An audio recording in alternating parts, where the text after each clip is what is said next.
Mon propos aujourd'hui porte sur la mémoire des gestes du travail dans l'Aube au XIXe siècle et j'ai choisi pour introduire mon sujet un détail de la façade de l'école Flaubert, tout à côté de nous. Il s'agit d'une céramique décorative qui présente le blason de la ville de Nogent-sur-Seine. Et en cette période de rentrée scolaire, voilà, c'est un petit clin d'œil à la mise au travail de nos élèves pour qu'ils deviennent de futures générations de travailleurs et qu'ils s'inscrivent dans l'histoire du travail finalement à Nogent et dans l'Aube. Les formes d'organisation de la production industrielle présentent une grande variété durant tout le XIXe siècle en France et on ne saurait les réduire aux stéréotypes du travail en usine que vous connaissez tous et qui a été par exemple représenté dans le film de Charlie Chaplin, Les temps modernes. Et ce film en a diffusé plus tard les gestes répétitifs du travail à la chaîne. En effet, au XIXe siècle, l'artisanat urbain fabrique les objets d'une consommation qui est de plus en plus diversifiée pour une clientèle urbaine de plus en plus exigeante, à mesure que les villes grandissent en France comme ailleurs en Europe et dans le monde. Dans sa géographie de l'Aube, en 1874, Adolphe Johann, bien connu pour ses guides touristiques de l'époque, égrène les nombreuses activités d'une population industrieuse. Les architectes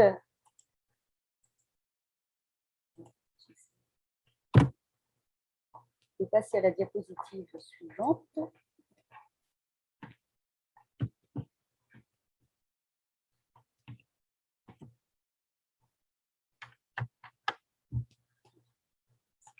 C'est ça, le clic gauche. Les architectes rivalisent d'ingéniosité pour transformer des villes qui sortent de leur ceinture de remparts. Vous voyez ici deux clichés qui représentent Troyes. À gauche, les magasins réunis, rue Huez, et à droite, la gare vue depuis le pont des Marauds. Ces deux clichés ont été réalisés par Charles Gris, un photographe troyen de la fin du XIXe siècle, qui était en même temps libraire et qui était également président de la Société des artistes de l'Aube. On lui doit en particulier la réalisation de l'album de Charles Fichot sur la statuaire monumentale. Il a continué l'œuvre entreprise par Charles Fichot. À droite, vous voyez donc cette architecture des magasins réunis qui nous font penser aux grands magasins de l'époque à Paris, la Samaritaine et d'autres. Et puis la gare vue depuis le pont des Marauds avec le faubourg de Troyes qui se hérisse progressivement de cheminées d'usines.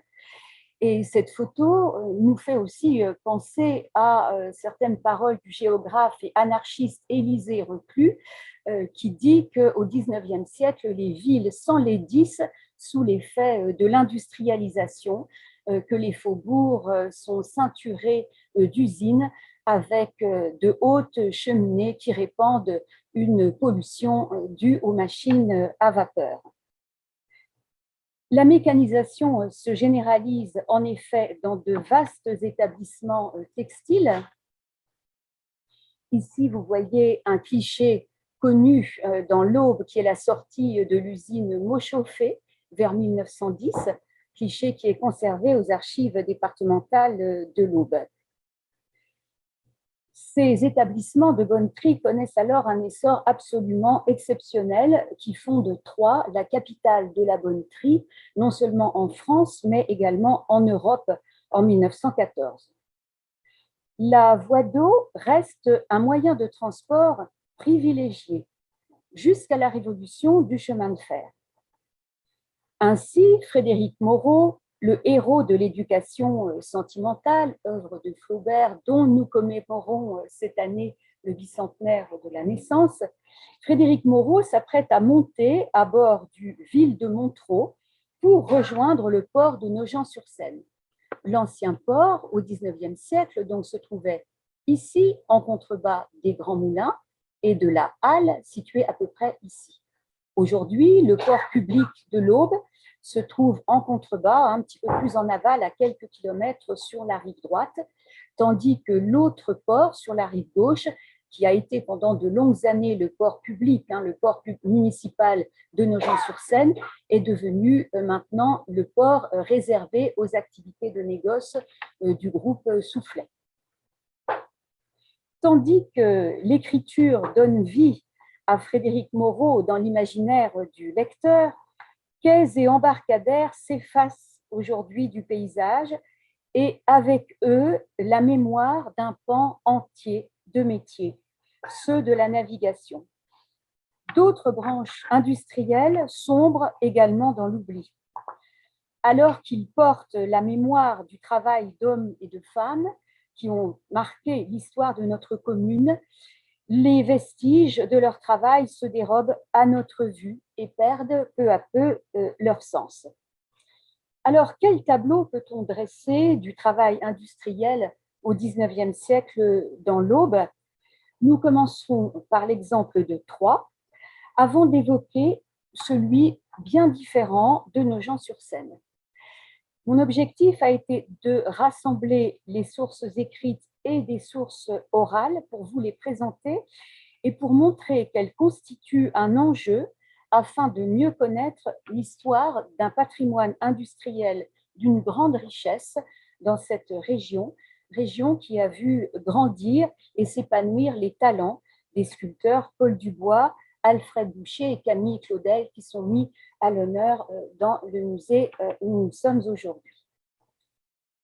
Dans ce département de l'Aube, qui compte 265 000 habitants en 1850, l'industrialisation débute véritablement dans le textile, avec une concentration d'entreprises en milieu urbain et principalement à Troyes. La mécanisation a débuté dans la filature du coton, d'abord à Arcis-sur-Aube et à Troyes, dans la manufacture de la Trinité, avant de gagner progressivement le tissage et la fabrication d'articles en maille. Les métiers de bonneterie sont ainsi peu à peu rassemblés au sein des grandes usines troyennes, mais on les trouve également aussi au domicile des familles paysannes. Ici, vous avez sous les yeux la reconstitution d'un logement d'une famille paysanne avec une pièce qui est dédiée justement au travail de la bonnetterie. Vous voyez à droite donc un bonnetier qui travaille avec les mains mais également les pieds à son métier en bois, un lourd métier en bois vertical, dont vous avez un autre exemple ici. Le bonnetier a reçu les filets de coton que l'on voit ici d'un fabricant et le fabricant revient ensuite au domicile de l'ouvrier pour rechercher le produit fini, les bas, d'autres articles en coton qu'il va ensuite vendre à la halle de la bonnetterie, donc à Troyes, et de là, ces produits vont être ensuite diffusés sur un marché national et puis international, donc, ce qui rend petit à petit Troyes, qui fait de Troyes une place majeure dans l'industrie de la maille en France et en Europe. J'attire également votre attention sur le bonnetier qui porte un léger bonnet en toile de coton, ici, que l'on retrouve également porté par les paysans, également les jeunes paysannes de la région. Les archives de la statistique préfectorale de production industrielle, qui sont conservées aux archives départementales de l'Aube, nous font comprendre cette complémentarité entre, d'une part, les travaux agricoles, qui restent évidemment l'essentiel de l'activité donc de ces travailleurs bonnetiers à domicile, ce sont avant tout des paysans. Il faut produire, il faut travailler la terre à une époque où la mécanisation des campagnes est loin d'être développée.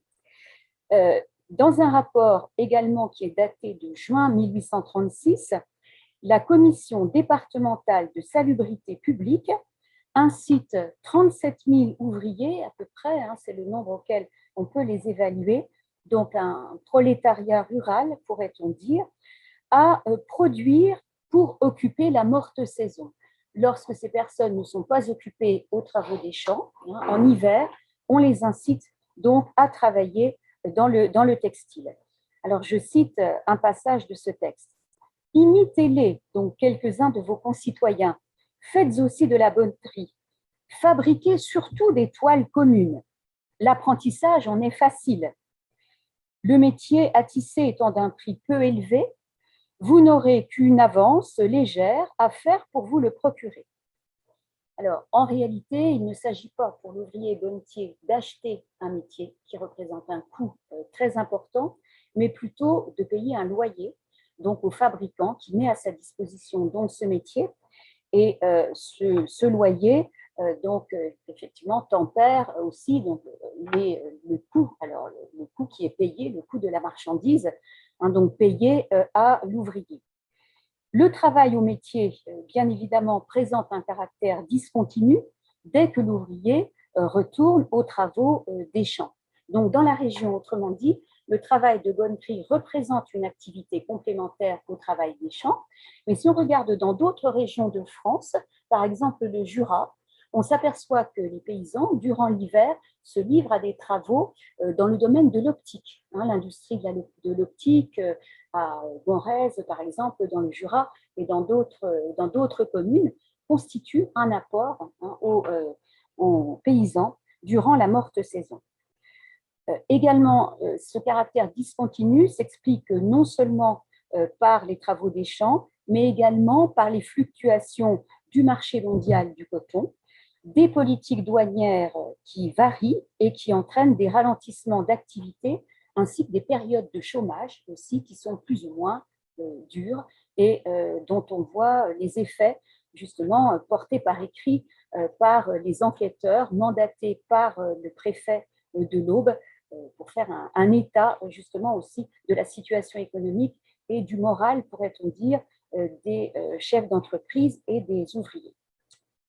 Dans le texte que j'ai cité, on vante une prétendue facilité de l'apprentissage des gestes du métier, mais en réalité, il est difficile de savoir en quoi consistait à l'époque le parcours de formation d'un jeune, autrement dit, comment apprendre les gestes du métier.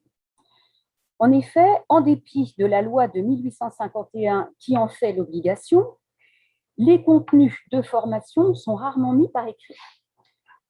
Le jeune, finalement, après un contrat le plus souvent verbal, un accord passé avec l'employeur, le jeune se met à la tâche sur le terrain et finalement, c'est le métier qui rentre, selon l'expression consacrée.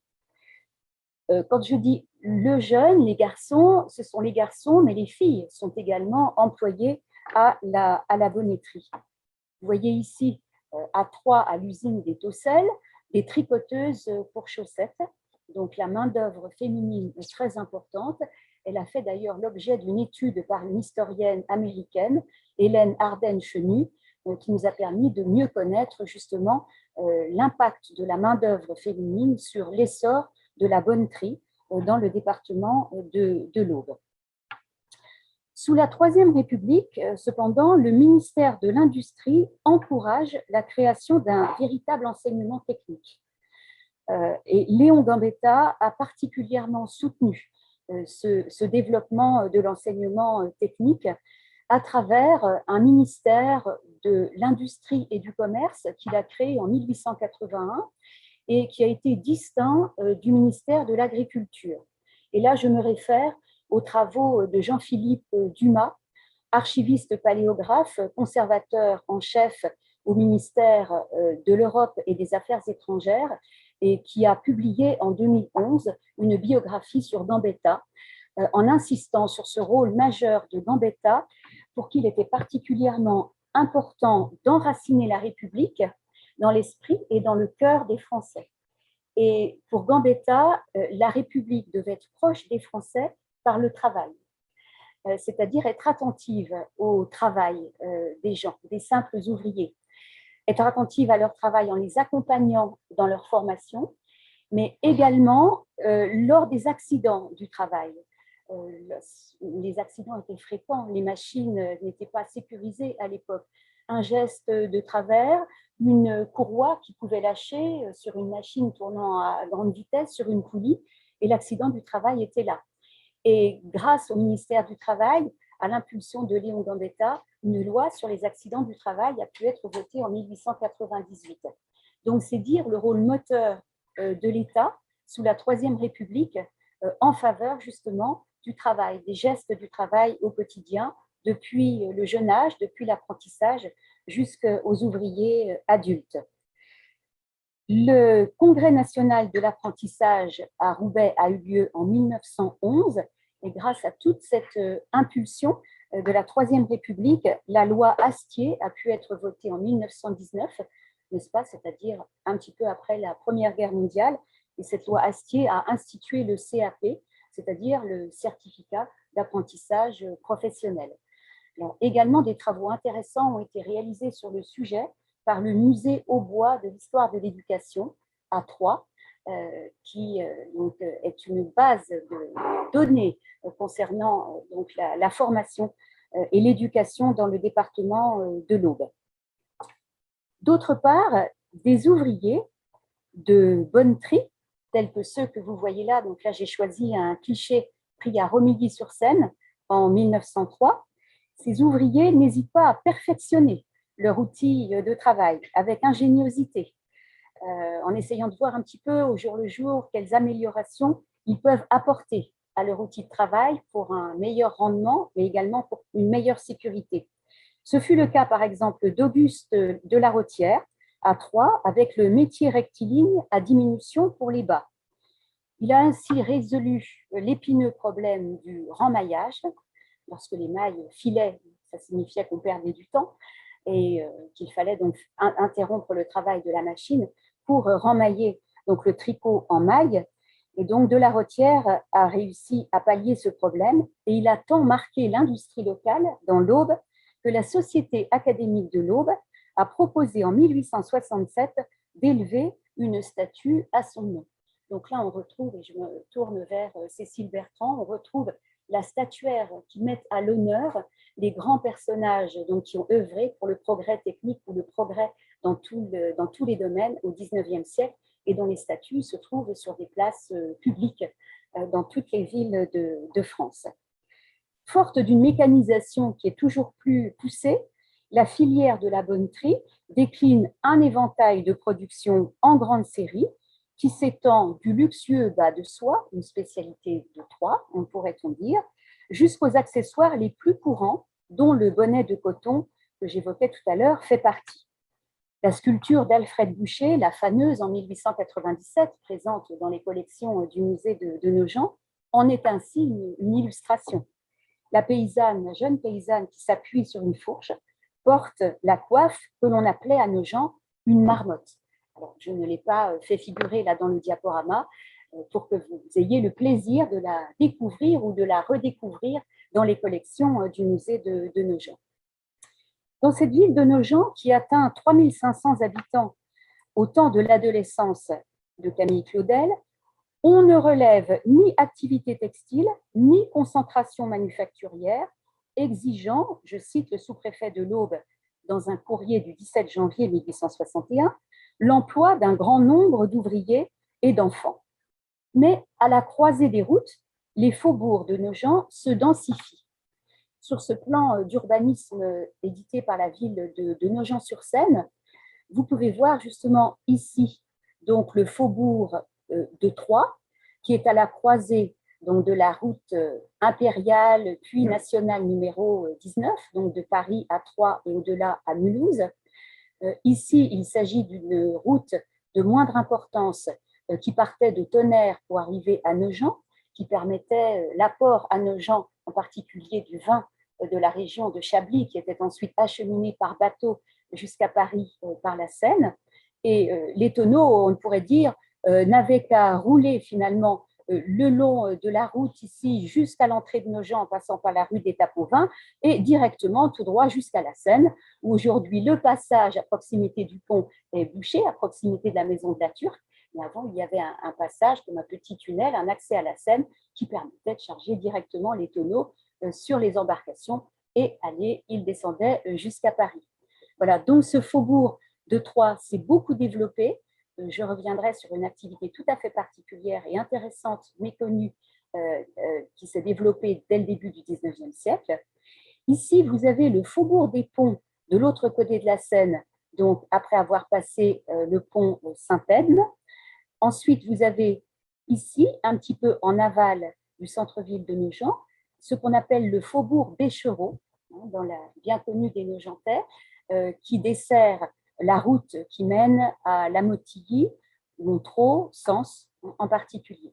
Donc, vous voyez que ces trois faubourgs connaissent un développement à la fois, on pourrait dire, industriel, artisanal, mais industriel aussi, je vais vous montrer dans quelques instants, et l'habitat se densifie au-delà donc du noyau de l'ancien Nogent, du cœur de Nogent qui s'est développé au Moyen Âge à partir d'une butte construite par les Romains, ici à l'emplacement finalement de l'ancien musée du bois boucher. Donc vous voyez que les faubourgs, les lieux du travail au XIXe siècle occupent une place de plus en plus considérable au XIXe siècle, donc dans notre ville. Vers 1870, Nogent compte environ une centaine d'ouvriers. C'est toujours difficile de comptabiliser les ouvriers dans une ville parce que les ouvriers, en fait, le sont à certains moments de l'année, ils ne le sont pas tout le temps. Petit à petit, vers la fin du XIXe siècle, là, l'emploi d'ouvrier, effectivement, s'établit et est reconnu comme tel et l'ouvrier vit de son travail à l'année. Mais ça n'est pas le cas au début du XIXe siècle. Néanmoins, en 1870, on peut dire que cette centaine d'ouvriers, d'après les enquêtes industrielles organisées par le gouvernement et reprises par les préfets et les sous-préfets d'arrondissement, cette centaine d'ouvriers se répartissait entre une scierie mécanique, une brasserie, une distillerie d'alcool de betterave, une malterie, 2 moulins à farine et 2 ateliers de construction de voitures, dont un atelier dit de construction de voitures de luxe.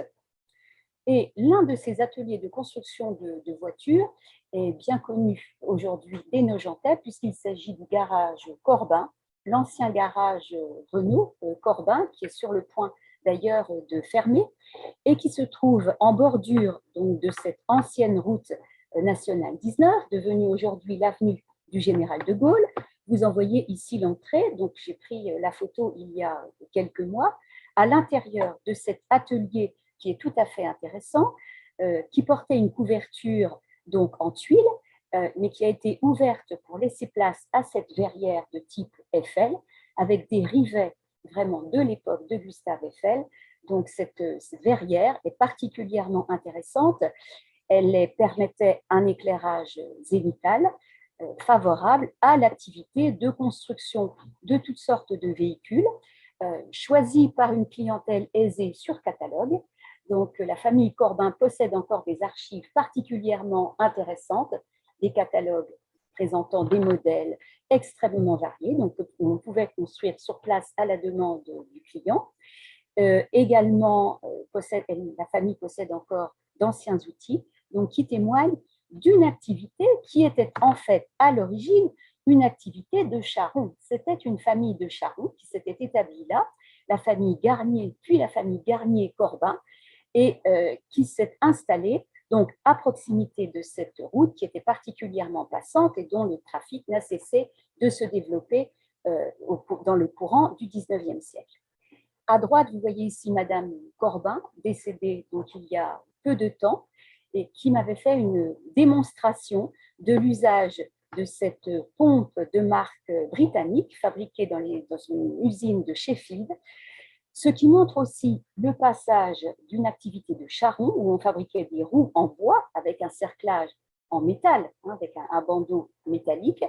Donc, passage d'une activité de charron à l'industrie automobile qui va mettre fin, en particulier dans les années 1920 et 1930, à la construction de voitures de luxe. Néanmoins, la famille continue à produire des carrioles, des véhicules qui servaient au transport des productions agricoles.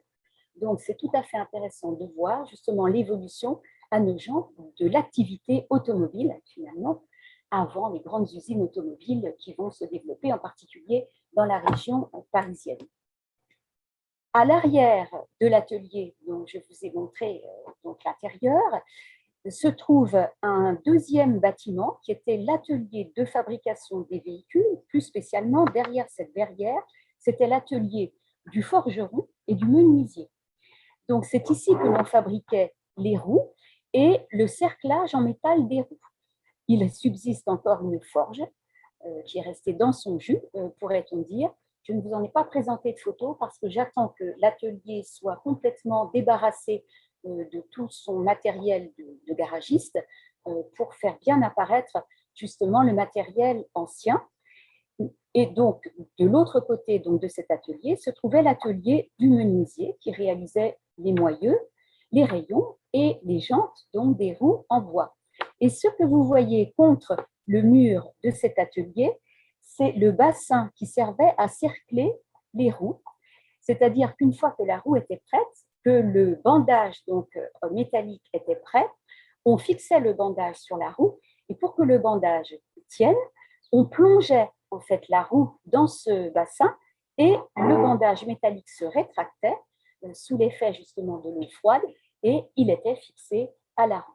Donc ce travail nécessitait un véritable travail d'équipe entre les menuisiers et puis les forgerons. Et il fallait choisir vraiment le bon moment pour plonger la roue dans ce bassin de cerclage. Donc c'est un exemple absolument magnifique et unique, au moins à Nogent, du travail du charron.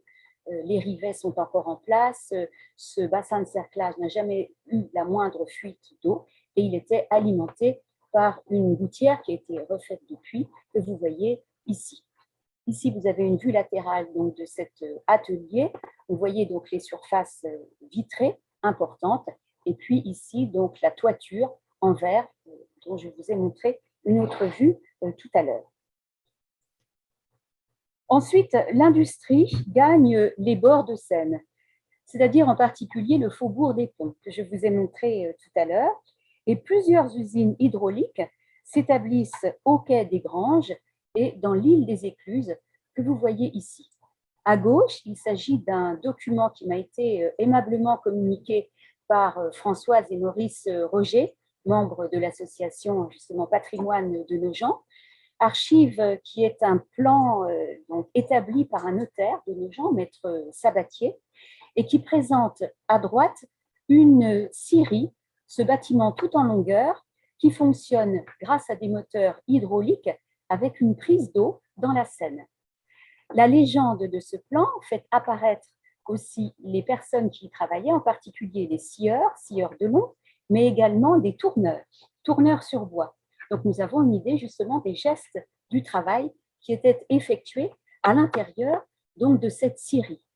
Ce bâtiment qui vous est présenté ici est visible sur une photographie ancienne. Vous le voyez ici, donc il est, pour vous situer, à l'entrée du Livon et juste avant l'île Olive.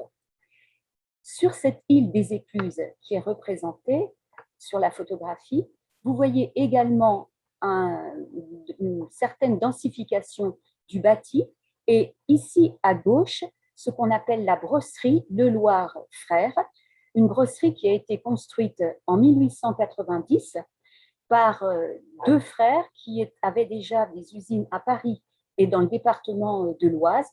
Et cette brosserie a été l'un des établissements les plus importants de Nogent entre les années 1900 et 1965.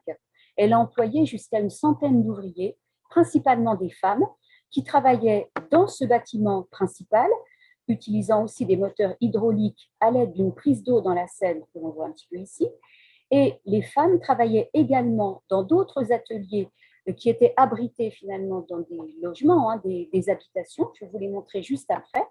Et ces femmes travaillaient, vous allez le voir, ces hommes et ces femmes travaillaient à fabriquer des brosses que l'on utilisait dans tous les domaines, dans l'industrie, dans la peinture en bâtiment, des brosses pour le ménage, des brosses également pour brosser les chevaux dans les écuries.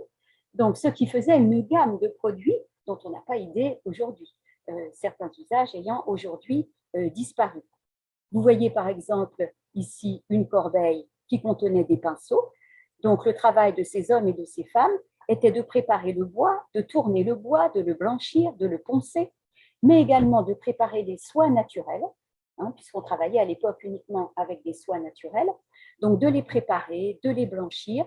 Finalement, au total, il y avait une vingtaine de tâches qui ont été répertoriées, des gestes à faire au quotidien et qui étaient ceux de ces hommes et de ces femmes travaillant donc à des établis à l'aide de machines qui fonctionnaient grâce à des poulies et à des courroies fixées au plafond.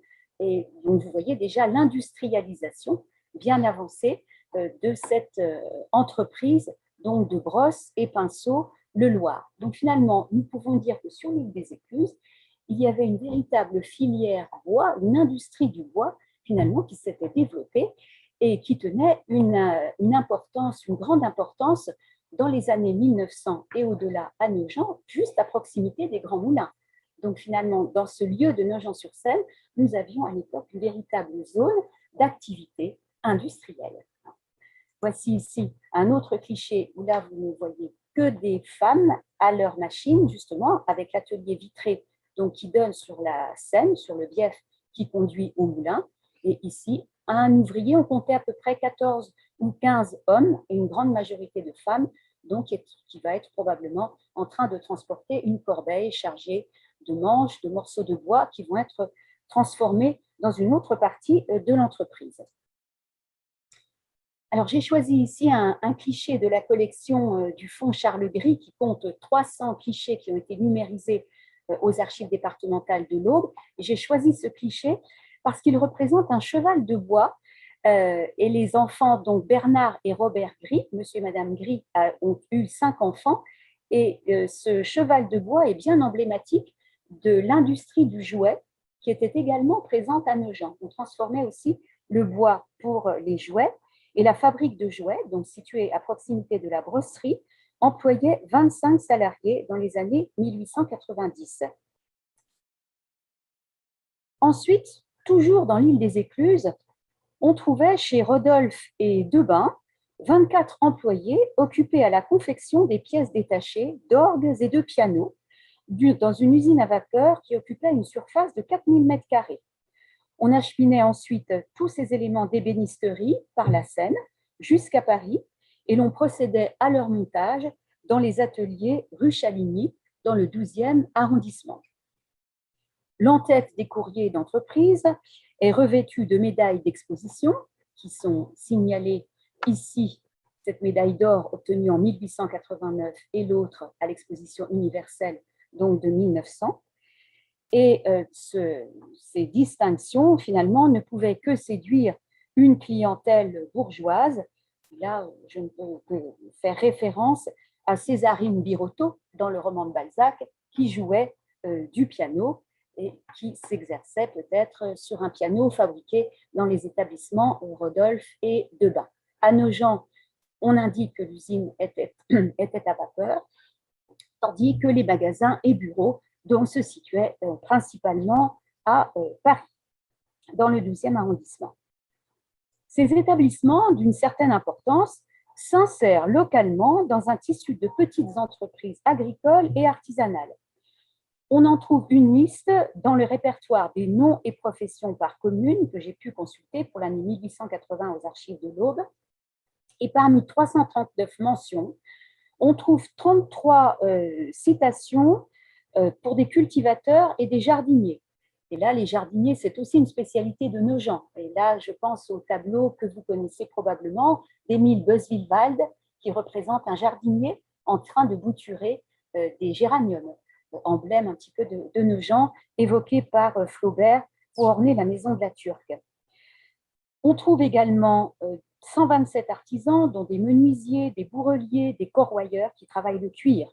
Leur savoir est indispensable à la fabrication et à la réparation de coffrages et de courroies qui servent aux machines, mais également aux harnais pour les chevaux qui travaillent pour les agriculteurs, le transport des produits agricoles. À cet égard, les collections de la Maison de l'Outil et de la Pensée ouvrière expriment finalement à merveille cette diversité professionnelle dont je trouve la trace dans tous ces écrits. L'autre moitié des actifs, qui sont cités dans cet annuaire de 1880, exercent un métier dans l'administration ou dans les services, dont celles du commerce font partie. Le négoce céréalier connaît un essor sans précédent à Nogent comme ailleurs. Les marchands de céréales et les courtiers de moulins vont à la halle au grain bâtie en 1860.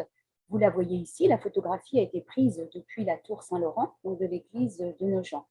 Cette halle au grain de Nogent a été édifiée une vingtaine d'années après celle de Troyes, là encore un cliché de Charles Gris, que je trouve particulièrement intéressant parce qu'il présente le travail d'un terrassier, ici, devant, qui n'est pas sans rappeler À la terre d'Alfred Boucher, dont un bas-relief et une sculpture sont dans les collections du musée de Nogent. Et comme Charles Gris était en même temps président de la Société artistique de l'Aube, il connaissait bien évidemment l'œuvre d'Alfred Boucher. Donc ici, ce terrassier a une posture, je dirais, relativement académique dans son geste de travail. Si je reviens à Nogent, dans les faubourgs de Nogent, on réceptionne les charrettes de paysans, on monte et on entasse les sacs dans les greniers, on tourne le tarare, dont voici un exemple dans une grange d'une ferme de la Marne. On évalue la période la plus favorable pour mettre froment, avoine, orge et bien d'autres récoltes encore sur le marché. Propriétaire d'une grainerie, Lucie Juchat reprend l'affaire à la mort de son mari en 1911. Lucie Juchat est la grand-mère de M. Michel Soufflet, fondateur des établissements du groupe Soufflet. Ceux qui cultivent un jardin ouvrier un peu plus tard dans le quartier de la Trinité, à Nogent, viennent se fournir chez Madame Juchat. Elle est en cheville avec de nombreux cultivateurs et elle porte son négoce à un niveau considérable en 1912. Elle l'oriente vers les grands moulins de Paris et les grands moulins de Corbeil. Une fois la vente conclue, on procède aux expéditions par voie d'eau depuis le port qui est situé en contrebas de la halle, donc que vous avez vu tout à l'heure. Au XIXe siècle, l'Aube compte une centaine de kilomètres de voies navigables.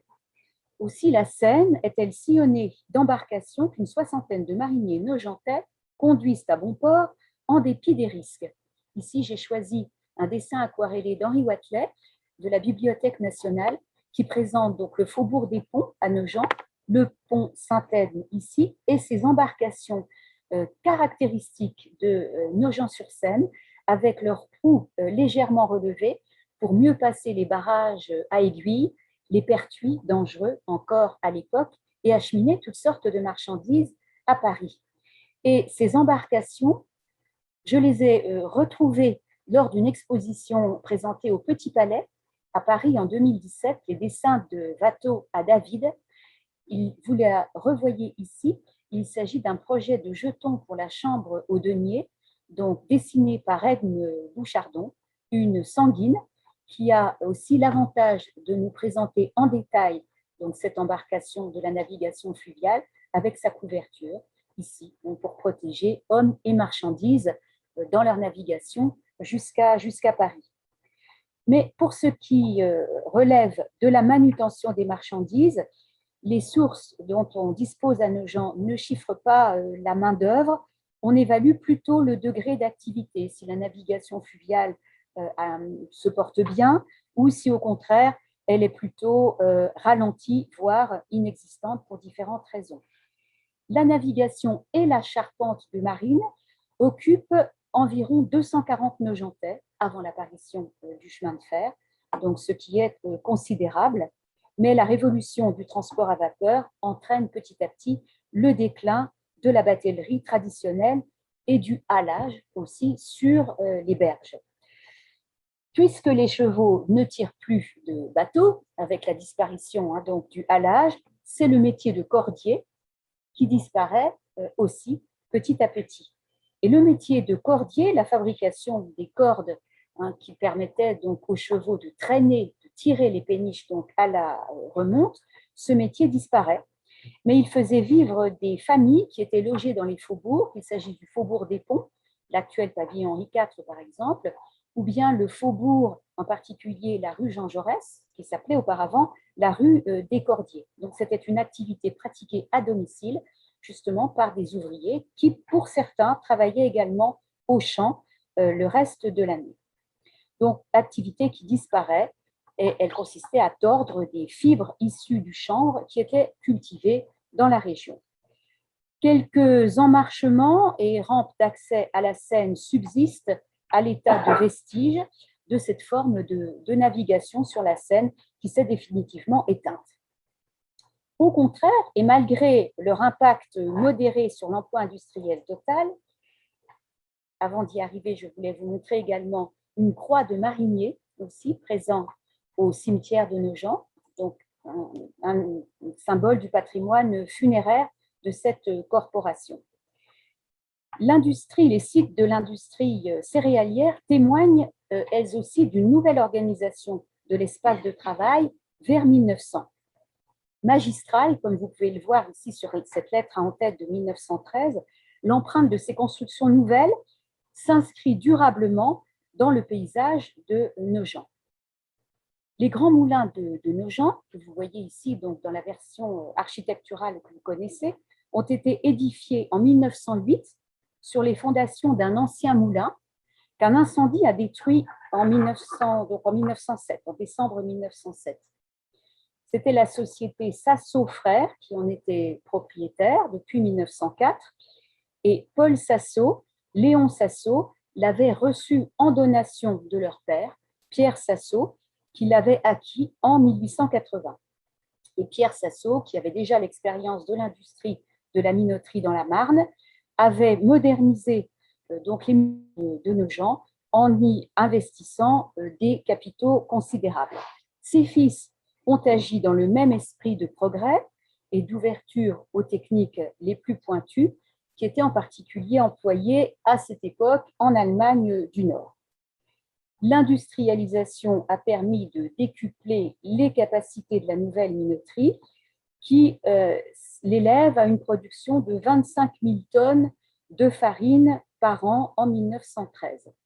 Alors, on a une chute d'eau qui est située sous l'usine et qui est utilisée par des turbines, qui est transformée par des turbines, dont voici ici un exemple. Il s'agit de l'une des 4 turbines toujours présentes dans les moulins, la turbine Francis, donc, qui utilise une quantité très importante d'eau et qui a une puissance de 240 chevaux. Donc, elle entraînait l'ensemble des machines présentes dans les différentes salles, les étages des moulins. Elles ont été installées, ces machines, dans de vastes salles que vous voyez ici. Donc, l'étage des turbines est ici. Au rez-de-chaussée, c'était l'étage des transmissions, donc qui communiquait l'énergie motrice à l'ensemble des machines présentes donc sur les 4 étages. Les semoules, donc les grains, puis les semoules, étaient transportés dans des chaînes à godets d'un étage à l'autre jusqu'à obtention d'une farine particulièrement fine, obtenue grâce à des tamis groupés donc sur plusieurs niveaux. Ces machines sont appelées des planchichters et ils secouent, si vous voulez, la farine sur des tamis donc superposés dans un mouvement oscillatoire extrêmement précis qui a été mis au point par une entreprise d'Allemagne du Nord à laquelle les frères Sasso ont fait appel en 1913, donc juste avant le déclenchement de la Première Guerre mondiale, ce qui fait des moulins de Nogent une installation industrielle absolument à la pointe de la technologie, non seulement dans la région, mais en France à l'époque, avant la Première Guerre mondiale. À proximité des moulins, on a progressivement développé aussi un laboratoire de contrôle qualité, on pourrait dire. Donc les métiers évoluent dans les années 1910. Le contrôle qualité aujourd'hui s'est développé bien évidemment dans toutes les entreprises, avec également la recherche et développement. Mais c'est pour dire qu'en 1910, les gestes du travail évoluent avec l'apparition de nouveaux métiers qui sont nécessités par la montée en qualité des produits, justement du fait de la technicité des machines dès avant la Première Guerre mondiale. Ici, il m'a paru intéressant donc, de vous montrer cette photo avec des témoins dont j'ai recueilli le témoignage oral. À gauche, M. Dominique Béneux, petit-fils de Paul Sasso, donc fondateur avec son frère des Grands Moulins de Nogent. qui m'a donné beaucoup de renseignements sur le fonctionnement des gestes du métier, comment faire fonctionner les machines, depuis les turbines jusqu'aux broyeurs et aux machines de mouture. Et à sa droite, M. Montali, le dernier chef mécanicien des moulins de Nogent, dont le témoignage m'a été particulièrement précieux pour comprendre le fonctionnement des machines jusqu'à la cessation d'activité des moulins en 1994. Alors, je ne décrirai pas ici, ça n'est pas l'objet, le détail de son travail, mais par exemple, j'ai trouvé particulièrement intéressant une expression qu'il a citée, il fallait travailler comme les Égyptiens. On a travaillé comme les Égyptiens, c'est-à-dire qu'il fallait concevoir parfois des outils pour assurer la maintenance ou assurer le remplacement de certaines machines qui dataient du début du XXe siècle. Autrement dit, imaginer des gestes du travail, imaginer des outils au service de machines, on pourrait dire, historiques. Et en particulier, cela a été nécessaire quand il a fallu remplacer l'arbre de transmission de la turbine numéro 1. Il a fallu percer le mur du moulin, créer une goulette justement pour faire coulisser, faire glisser l'arbre de transmission, le déposer dans la rue, on pourrait dire, et puis réinstaller l'arbre de transmission neuf afin de continuer à faire tourner les turbines. Voilà donc un geste qui fait le lien entre l'histoire, les moulins dans le passé, et puis les moulins jusqu'à leur cessation d'activité. D'autre part, son rôle a été de superviser le travail de maintenance au quotidien des ouvriers, des employés à l'intérieur des moulins, en particulier pour le graissage des pièces de métal. Parce que le problème dans une minoterie de ce type, c'est l'échauffement des pièces de métal, des poulies, des courroies, des pièces de métal qui chauffent l'une sur l'autre, et les pièces de métal en surchauffe peuvent provoquer des étincelles et des incendies, ce qui était le danger redouté en particulier par les minotiers. Donc tous les lundis avait lieu en particulier le graissage minutieux des pièces donc de moteur de ces moulins. Voilà un petit peu pour faire le lien entre le passé et le présent et vous montrer aussi l'importance du témoignage oral de toutes ces personnes qui ont travaillé au moulin pour éclairer l'histoire donc de cette installation.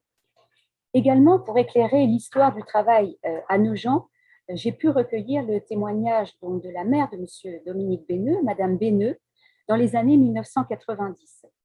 À plusieurs reprises, elle répétait « il fallait faire quelque chose de beau », vu la situation splendide des moulins sur la Seine et à l'emplacement des moulins carolingiens.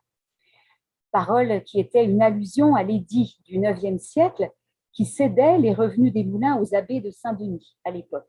C'est la raison pour laquelle les frères Sasso ont fait appel à des architectes, l'architecte Clément et l'architecte Corcel, qui ont créé un bâtiment élevé pour des nécessités techniques, mais un bâtiment d'une magnifique architecture au début du XXe siècle. Elle évoquait également l'enseigne lumineuse, bleutée, qui faisait ressembler ces moulins à un casino. Souvent, c'est ce qu'elle répétait. Et cette famille Sasso, entreprenante, libérale, ouverte à l'architecture, ouverte au progrès et ouverte à la modernité, comptait parmi les notabilités éclairées. Pierre Sasso, par exemple, maire de Nogent durant un mandat, a inauguré un monument en hommage à Paul Dubois. Les liens étaient étroits entre l'industrie et les arts. C'était aussi la volonté, j'y reviens, de Gambetta et de la Troisième République, et avant lui d'ailleurs de Napoléon III, sous le Second Empire. On faisait œuvre de mécénat en faveur d'Alfred Boucher chez les Sasso, en particulier lorsqu'Alfred Boucher a fondé la Ruche des Artistes à Vaugirard. Au cimetière municipal de Nogent, le bronze La Douleur d'Alfred Boucher par le tombeau familial des Sasso, d'une sculpture qui est caractéristique d'un art funéraire qui accompagne le culte des défunts à cette époque. Donc l'art funéraire, c'est aussi les arts du feu, donc c'est aussi des métiers qui se développent en lien avec le travail de la métallurgie. Ainsi, les grands moulins de Nogent constituent une forme d'accomplissement, pourrait-on dire, du mariage, de l'art et de l'industrie initié par Napoléon III, dont le rôle a été important également pour le développement de Nogent-sur-Seine. Fleurons du patrimoine industriel, ces moulins abritent aujourd'hui le centre recherche et développement du groupe Soufflet qui les a acquis en 1994 et qui en est toujours propriétaire à l'heure actuelle. Pour conclure, le tableau que nous venons d'esquisser n'est naturellement pas exhaustif. Nous n'avons pas évoqué, par exemple, pour Nogent, la malterie, la laiterie à proximité du pavillon Henri IV, en particulier pour ce qui concerne le secteur de l'agroalimentaire. Je ne vous ai pas non plus parlé des premiers silos pour la conservation du grain, mais qui marquent le paysage de notre ville. Nous avons montré l'importance de l'eau pour le transport fluvial à destination de Paris et pour fournir une énergie motrice nécessaire au fonctionnement des moulins et à toutes les industries de l'île des Écluses travaillant le bois. Le fer également le cuir qui faisait l'objet d'un travail artisanal et quasiment industriel et dispersé dans toute la ville de Nogent. L'activité de toutes ces entreprises a marqué durablement la mémoire du travail. Elle coexiste dans l'Aube avec celle des grands établissements textiles. Les grands moulins n'employaient pour leur part que des hommes aux tâches de production. Il y avait quelques femmes affectées aux tâches de secrétariat en particulier. Quant aux tâches sur les vêtements de travail, qui devaient être naturellement nombreuses, j'oserais un léger jeu de mots pour dire que c'était aux lavandières de résoudre le problème des tâches dans le bateau lavoir qui se situait en contrebas du moulin. N'oublions pas qu'il n'y avait pas de machine à laver à l'époque et que le travail des femmes, c'était aussi à l'époque le travail de laver le linge nécessaire, les vêtements de travail, comme les vêtements au quotidien et tous les tissus que l'on utilisait pour le ménage. Le champ du patrimoine industriel s'étend certes à l'étude du bâti, c'est ce qu'on appelle l'archéologie de l'élévation, l'enveloppe des forces du travail, que je mets en lien en tant qu'historienne, ça n'est pas Madame Dorel Ferré, ici présente et présidente de l'APIC, qui me contredira. C'est vrai que notre travail est de rendre compte des traces du bâti en lien avec les vestiges du travail, tout ce que les hommes et les femmes ont laissé comme marque du travail dans notre région de Champagne-Ardenne. Autrement dit, recueillir les paroles, rassembler les témoignages permet de donner vie à ces gestes du travail que les artistes aussi ont représentés à l'envi, qu'il s'agisse de sculpteurs ou de peintres. Je n'ai pas cité Monet, Henri Gervex, par exemple, mais sont présents également dans les grands musées. Et recueillir les paroles également de témoins encore en vie permet aussi de déchiffrer les arcanes techniques, de mieux comprendre le fonctionnement des machines, le travail au quotidien, quand on n'est pas du tout de la partie, ce qui est mon cas en particulier, pour tous ces secteurs qui donc font appel à des savoir-faire, à des compétences, donc à un vocabulaire qui est étranger aux non-spécialistes. Se représenter, donner à voir ce qui fut, interroger les absences sur le terrain, puisqu'aujourd'hui, des lieux de Nogent qui ont été féconds en travail humain ont disparu, ont été reconvertis, bien souvent en logement en particulier, voire en parc de stationnement pour certains d'entre eux. Tels sont les enjeux finalement de l'histoire et de la mémoire du travail dans l'Aube à l'époque industrielle. Le but étant de créer des liens entre les anciennes formes du travail et les nouvelles formes d'activité qui se développent, qui sont en train de se développer sous l'effet du numérique et des nouvelles technologies au XXIe siècle. Autrement dit, d'assurer la transmission entre les savoirs du passé, les savoir-faire du passé et les compétences du présent et de l'avenir qui sont en train de se créer et qui sont l'apanage des générations qui viendront après nous. Alors, je vous remercie de votre attention.